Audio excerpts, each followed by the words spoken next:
रोजगार विहीन समृद्धि। आज इसका कारण देखेंगे बेसिकली। यानी जॉबलेस ग्रोथ का मोटा मोटा अर्थ यह है कि देश की जीडीपी तो बढ़ी, लेकिन उस अनुपात में रोजगार का सृजन नहीं हो पाया। मैंने डाटा भी दिया था आप लोगों को, शायद याद नहीं होगा ना आप लोगों को, ये पता है। अच्छा, सॉरी। हाँ, यानी इलास्टिसिटी ऑफ एम्प्लॉयमेंट ये बताया था, फिर उससे उसको डिवाइड कर देना था तो पता चल जाता था। इसका पहला पॉइंट क्या था बताइए?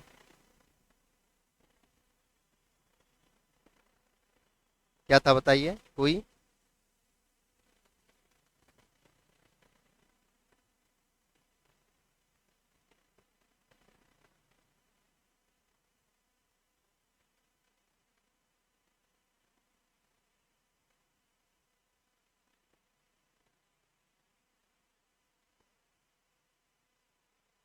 क्या?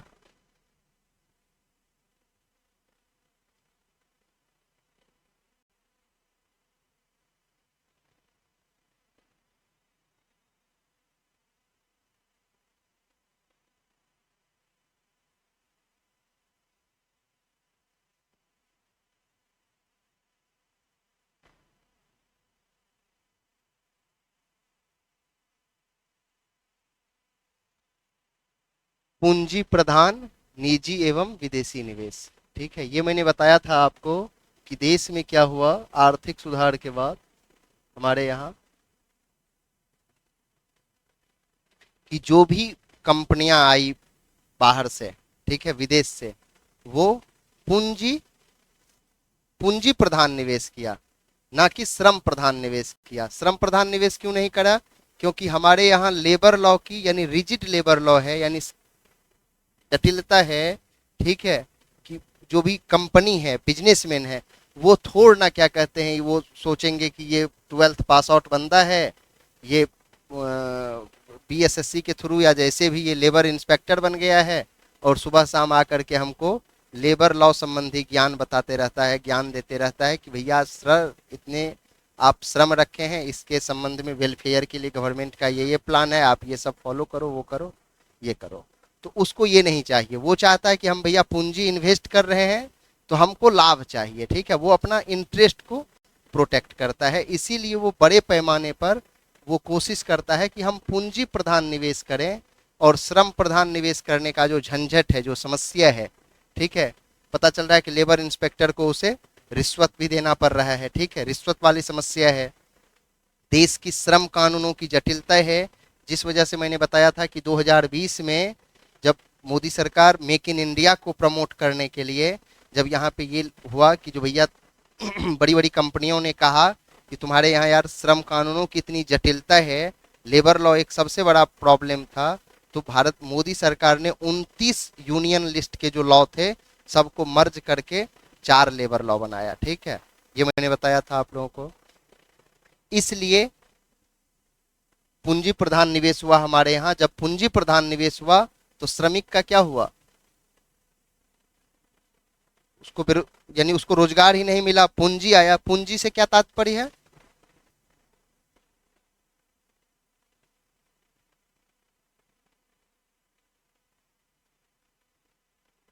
और कुछ बताइए।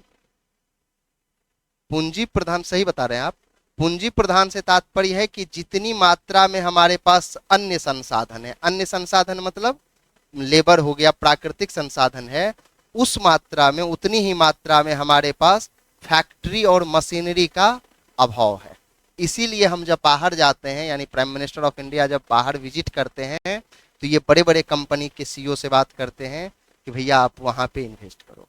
ठीक है, तो जब ये कंपनियां आती है, मैंने बताया था आपको कि पूंजी प्रधान निवेश और मशीनरी ये दोनों एक ही चीज है या अंतर है? अंतर है। अंतर है कि जैसे पूंजी प्रधान निवेश हुआ कि कोई कंपनी है,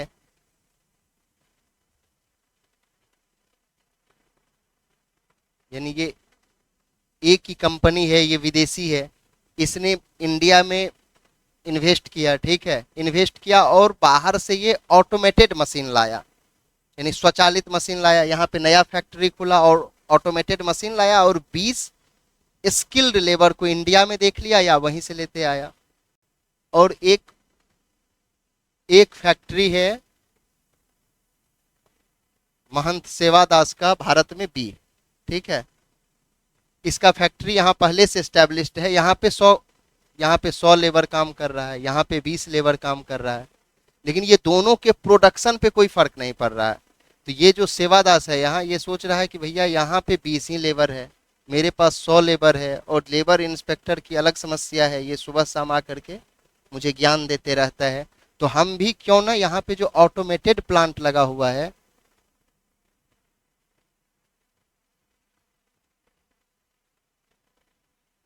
इस ऑटोमेटेड प्लांट को हम भी क्यों ना लगा लें।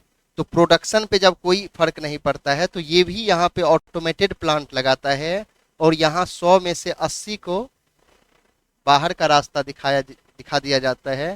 तो ये क्या हो गया, ये जो प्रोसेस हो गया, यानी इस फैक्ट्री में मशीनीकरण जो लाना हो गया, ठीक है, यानी ये प्लांट अब यहाँ पे शिफ्ट हो रहा है, यहाँ पे तो है ही, फिर ये दूसरा प्लांट यहाँ लाता है, तो ये प्रक्रिया हो गई मशीनीकरण।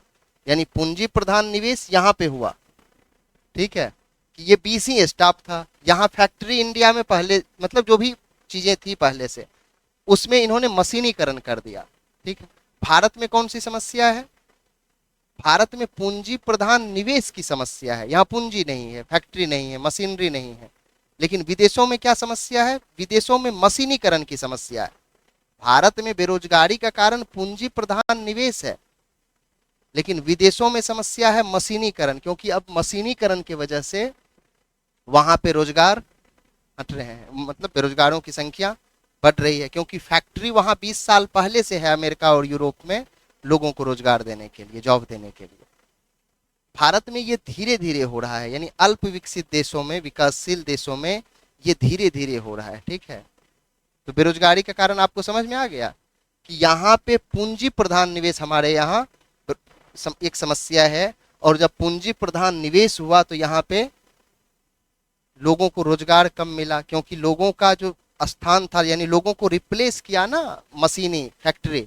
यहाँ अशोक राजपथ में 10,000 लोगों को रोजगार मिल सकता था, लेकिन इतनी बड़ी बड़ी मशीनें लगी हुई हैं कि जो 100 आदमी 1 घंटा में भर दिन में काम करेगा, ये मशीन 1 घंटा में कर दे रहा है, ठीक है। तो एक ये भी रीजन है, समझ रहे हैं। दूसरा बताइए,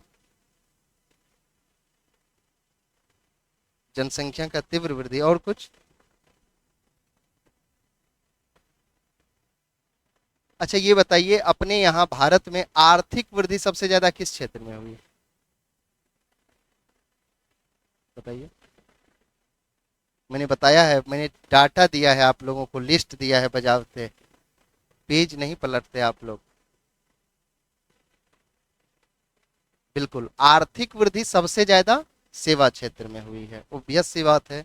सेवा क्षेत्र का जीडीपी में 50% से ज्यादा योगदान है, आर्थिक सर्वेक्षण 2021-22 के अनुसार, ये रिसेंट का डाटा है। लेकिन अब ये बताओ आप कि सेवा क्षेत्र श्रम प्रधान है या नहीं, श्रम प्रधान मतलब लेबर फोर्स,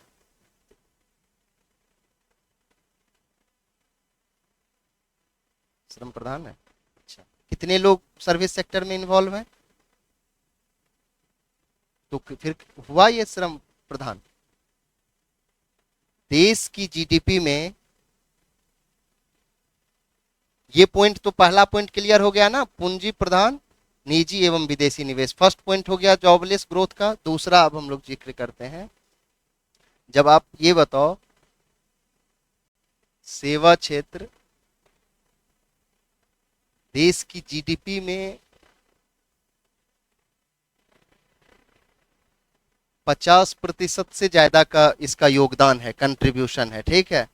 लेकिन देश में लेबर फोर्स में, यानी रोजगार जो सृजन कर रहा है, रोजगार यानी जो श्रम बल इसमें इन्वॉल्व है, वो लगभग 28% है। मैंने डाटा दिया है, आप लोग देखते नहीं हैं। सेवा क्षेत्र में श्रम बल 28% के आसपास काम कर रहा है। अब आप ये बताओ, आप लोग सोचिए थोड़ा, ठीक है, देखिए ये डाटा याद करना जरूरी नहीं है, आप सोच लेंगे तो समझ में आ जाएंगे चीजें। जब सर्विस सेक्टर का देश की अर्थव्यवस्था में, आर्थिक विकास में, इकोनॉमिक ग्रोथ में आधा से ज्यादा योगदान है, 50% है, जीडीपी का 50% से ज्यादा, यानी इकोनॉमिक सर्वे 2021-22 के अकॉर्डिंग है, ये गवर्नमेंट का डाटा है, ठीक है। लेकिन देश में श्रम बल केवल इसमें 28% है, देश के कुल श्रम बल का 28% ही इन्वॉल्व है यहाँ। यदि देश की आर्थिक विकास में ये आधा से ज्यादा का योगदान दे रहा है, तो श्रम बल में का भी तो आधा होना चाहिए, उतना योगदान यहाँ भी तो होना चाहिए। यदि उतना योगदान नहीं हो पा रहा है तो श्रम बल प्रधान हुआ या नहीं हुआ? लेबर फोर्स, यानी हम जो पूछ रहे हैं, जो प्रश्न है वो बताइए, तो श्रम बल प्रधान हुआ या नहीं? तो श्रम बल प्रधान नहीं हुआ तो एक ये भी फैक्टर होगा कि सेवा क्षेत्र का जो है श्रम बल में कम योगदान होना। कितना? 1/4 हुआ ना, समझ रहे भैया? नहीं क्लियर हुआ?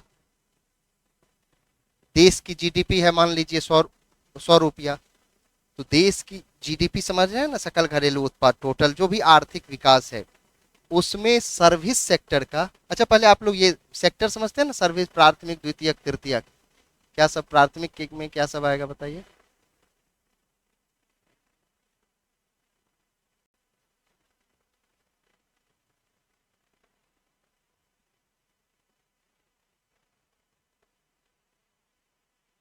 ट्रांसपोर्टेशन, ये सब सब ठीक है।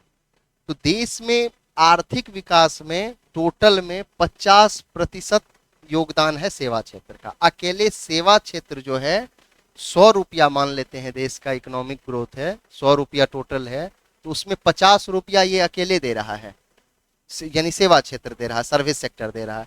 लेकिन हमारे यहाँ परसेंटेज मतलब कुछ कोई भी संख्या है तो उसमें 100 ना, यानी देश में टोटल लेबर जो है वो 100 काम कर रहा है, ठीक है। 100 में केवल 28 लोग ही जो है, सॉरी 28 लोग को ही यहाँ पे काम मिला हुआ है सर्विस सेक्टर में, और जो रेस्ट 72 लोग हो गया वो किसी न किसी अन्य क्षेत्रों में लगा हुआ है। तो ये यही बता रहा है कि सर्विस सेक्टर जो है, सेवा क्षेत्र, जब देश की आर्थिक विकास में, इकोनॉमिक डेवलपमेंट में आधा से ज्यादा का योगदान दिया है, तो यहाँ भी तो योगदान देना चाहिए, देना चाहिए या नहीं? यदि नहीं दिया तो श्रम बल प्रधान हुआ या नहीं हुआ?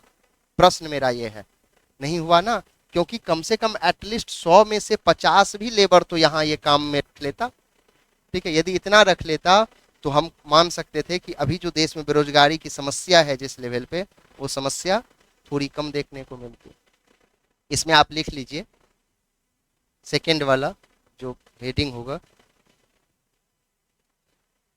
पहला पॉइंट लिख लिए ना, क्या लिखा है उसका फर्स्ट पॉइंट? पूंजी प्रधान निजी एवं विदेशी निवेश, यानी निजी जो कर रहे हैं हमारे यहाँ, जो मुकेश अंबानी, रिलायंस, अडानी अंबानी जो भी हैं, ये लोग भी जो इन्वेस्ट कर रहे हैं, और बाहर से यदि एलन मस्क आ रहा है, ठीक है, तो वो हमको नहीं रखेगा, नहीं, वो अपना पूंजी लेके आ रहा है, सब कुछ अपना मैन पावर लेके आ रहा है ना, क्योंकि उनके यहाँ काम करने के लिए हाईली स्किल्ड चाहिए, समझ लो। सेकेंड पॉइंट लिखिए, आर्थिक सुधार के पश्चात, देखिए आज समय जो हो कंप्लीट कर देंगे ये जॉबलेस ग्रोथ, सुधार के पश्चात सेवा क्षेत्र की तीव्र वृद्धि हुई। आर्थिक सुधार कब हुआ था? 1950 में। कब हुआ था देश में आर्थिक सुधार? कब हुआ था बताइए? 1950 में हुआ था इकोनॉमिक डेवलपमेंट, इकोनॉमिक रिफॉर्म देश में कब आया था? आर्थिक सुधार 1991 में आया था, कई एक बार जिक्र किए हैं हम। एलपीजी, एलपीजी को ही बोलते हैं आर्थिक सुधार ना, लिबरलाइजेशन, प्राइवेटाइजेशन, ग्लोबलाइजेशन। क्लास में शारीरिक उपस्थिति से ज्यादा है मानसिक मौजूदगी हो, मानसिक रूप से अलर्ट रहे हम, जागते हुए रहे, जागृत अवस्था। और आप लोग बिलीव करिए, बिलीव कितना कर रहे होंगे मुझे नहीं पता, कि एक एक पॉइंट जो आपको बताया जा रहा है इकोनॉमी से रिलेटेड, जब आपका ये इकोनॉमी का सिलेबस कंप्लीट होगा तो जितने सारे ये नॉर्थ इंडियन स्टेट्स हैं, ठीक है, अब मान लो तमिलनाडु पीसीएस तो भरेंगे ही नहीं आप, कर्नाटका पीसीएस, इवन तो हमको लगता है यहाँ पे जो पढ़ रहे हैं पटना में बच्चे, वो एमपी पीसीएस और राजस्थान का भी कम ही देने जाते होंगे। लेकिन जब हम लोग वहाँ थे दिल्ली में, तो बहुत सारे बच्चे इवन कि बिहार के कम भरते थे पीसीएस, वो कहते थे कि राजस्थान दे आते हैं।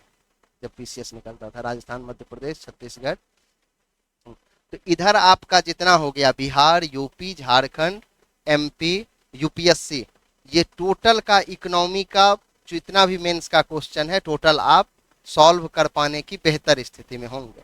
ठीक है, यदि नहीं होंगे उस स्थिति में, तो मुझे इस संस्थान के द्वारा जितना फीस दिया जाएगा वो हम टोटल आप लोगों को,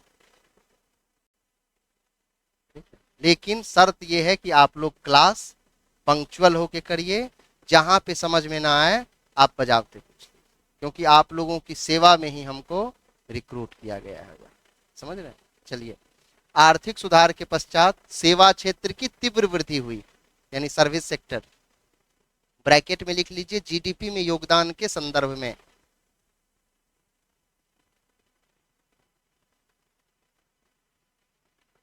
योगदान के संदर्भ में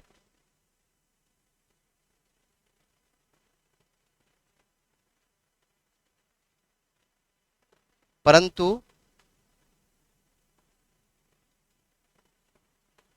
वह आनुपातिक रोजगार, आनुपातिक, आनुपातिक मतलब प्रोपोर्शनेट एम्प्लॉयमेंट,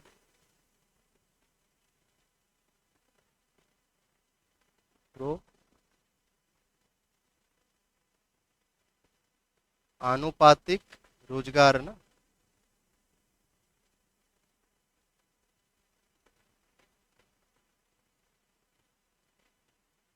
प्रोपोर्शनेट, परंतु वह आनुपातिक रोजगार सृजन करने में असफल रहा। परंतु वह आनुपातिक, अच्छा,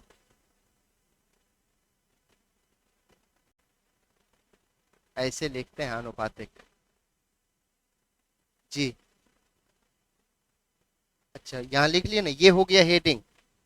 ठीक है, यानी ये कह रहा है कि आर्थिक सुधार के बाद देश में सबसे ज्यादा अग्रणी रहा सर्विस सेक्टर, सेवा क्षेत्र, लेकिन उस अनुपात में यह जॉब क्रिएट नहीं कर पाया। आप देख लो, तो 1990 के दशक से लेकर के आज तक लगभग 3 दशक हो गया ना, प्रत्येक दशक में सर्विस सेक्टर जो है 9 से 10% का इसका ग्रोथ रेट रहा है। इवन की 2022-23 का जो इकोनॉमिक सर्वे रिलीज की निर्मला सीतारमन जी, तो इसमें भी 8.4% का ग्रोथ रेट रहा है सर्विस सेक्टर का। ठीक है, लेकिन उस अनुपात में यही कह रहा है ये कि आर्थिक सुधार के पश्चात सेवा क्षेत्र की तीव्र वृद्धि हुई, परंतु यह उस अनुपात में, जिस अनुपात में, जैसे मान लो 9 से 10% इसका ग्रोथ रेट रहा, वृद्धि दर रहा, 9 से 10 नहीं भैया, 7% ग्रोथ रेट तुम एम्प्लॉयमेंट रोजगार सृजन कर देते, लेकिन उस अनुपात में रोजगार सृजन ये नहीं कर पाया। समझ गए सेकेंड पॉइंट? इसलिए बेरोजगारी दर बढ़ी, इसलिए जॉबलेस ग्रोथ हुआ हमारे यहाँ। Second point clear? Third,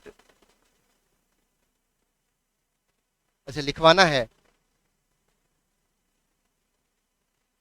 describe तो कर ही रहे हैं ना, यानी उस, अच्छा लिखवा दें, आप ये कह रहे हो कि लिखवा दें, हाँ तो लिखवा देते हैं, लिखवा देंगे। पहले ये 5 पॉइंट है हमारे, ये हम डिस्कस कर लेते हैं, फिर लिखवा देंगे।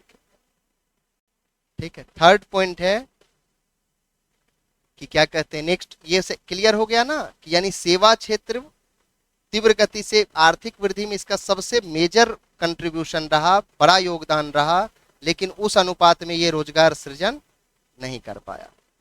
ठीक है, अच्छा आप ये बताइए, थर्ड पॉइंट, कि जब हमारे यहाँ आर्थिक सुधार आया था भारत में, तो हम किसी के कहने पे आर्थिक सुधार किए किए थे या मजबूरी में किए थे? कहने पे किए। चलिए, पहला पॉइंट है कहने, कहना भी था।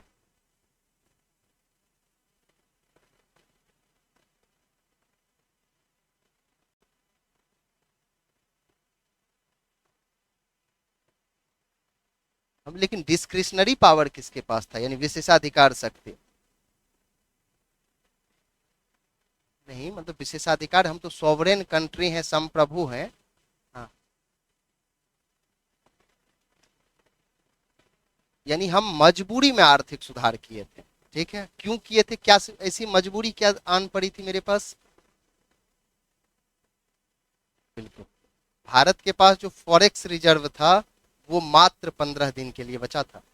ठीक है, यानी हमारे पास ऋण देने के लिए रुपया नहीं था। ठीक है, ब्याज देने के लिए रुपया नहीं था। इवन आयात जो हम करते, इंपोर्ट करते अदर कंट्री से, उसके लिए मेरे पास पैसे नहीं थे। और हम डिफॉल्ट होने के कगार पे चले गए थे, दिवालिया होने के कगार पे चले गए थे। आज इंडियन मीडिया दिखाती है ना आपको कि पाकिस्तान जो है बैंकरप्ट होने के कगार पे है, दिवालिया होने के कगार पे है। सेम स्थिति हमारी हो गई थी। 15 दिन का मात्र, ये डॉक्टर मनमोहन सिंह जी का इंटरव्यू है द हिंदू में, आप लोग देख लेना, गूगल पे सर्च करोगे तो। डॉक्टर मनमोहन सिंह ने कहा था कि इंडिया के पास मात्र 15 दिन का फॉरेक्स रिजर्व बचा था। ठीक है, और मनमोहन सिंह उस टाइम में फाइनेंस मिनिस्टर थे इंडिया के। तो हम दिवालिया होने के कगार पे चले गए थे और हम ऋण ले लेके आईएमएफ से, वर्ल्ड बैंक से कर्ज ले लेके काम करते थे। हम कहते थे भैया कर्ज दे दो, लोन दे दो, हमारे यहाँ इतनी समस्या है, विकट समस्या है, आप दे दो। तो वो लोन हमको दे देता था, कई एक बार दिया, कई एक बार हम लोन लिए। लेकिन जब वो बाद में फिर जाते थे हम आईएमएफ के पास, तो आईएमएफ ने कहा कि भैया अब तुम्हारा जो है कोटा फुल हो गया है, अब तुम गोल्ड गिरवी रखो। तो फिर हम सोना दे करके भी गिरवी रख करके हम लोन लिए। लेकिन उसके बाद भी जब पीवी नरसिम्हा राव की सरकार थी भारत में 91 में, उससे पहले चंद्रशेखर जी प्रधानमंत्री थे हमारे, तो तब हमको गोल्ड गिरवी रख करके लेना पड़ा था ऋण। तब वो लोन दिया था आईएमएफ और वर्ल्ड बैंक वालों ने। लेकिन वो हमारे लिए पर्याप्त नहीं होता था, बहुत कम होता था।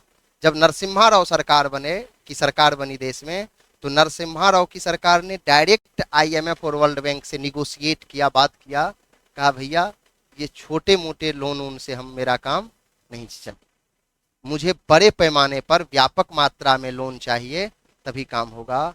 तो आईएमएफ और वर्ल्ड बैंक वालों ने कहा नरसिम्हा राव को, यानी फाइनेंस मिनिस्टर थे मनमोहन सिंह जी, तो उन्होंने कहा कि आपकी जितनी सारी सीमाएं थी लोन देने की वो सब पूरी हो चुकी है, अब हम आपको लोन नहीं दे सकते। तो बड़ी विकट समस्या हो गई थी वर्तमान सरकार के समक्ष। तब आईएमएफ वालों ने कहा कि देखो भैया एक रास्ता है, लोन हम तुमको देंगे, लेकिन एक कंडीशन है, जब उस कंडीशन को तुम फुलफिल करोगे। ठीक है, तो इन्होंने पूछा कि भाई कौन सा शर्त है तुम्हारा, शर्त बता दो। तो उन्होंने कहा कि मेरा शर्त यह है कि तुमको आर्थिक सुधार लाना होगा, यानी आपको अपने देश में इकोनॉमिक रिफॉर्म्स करने होंगे।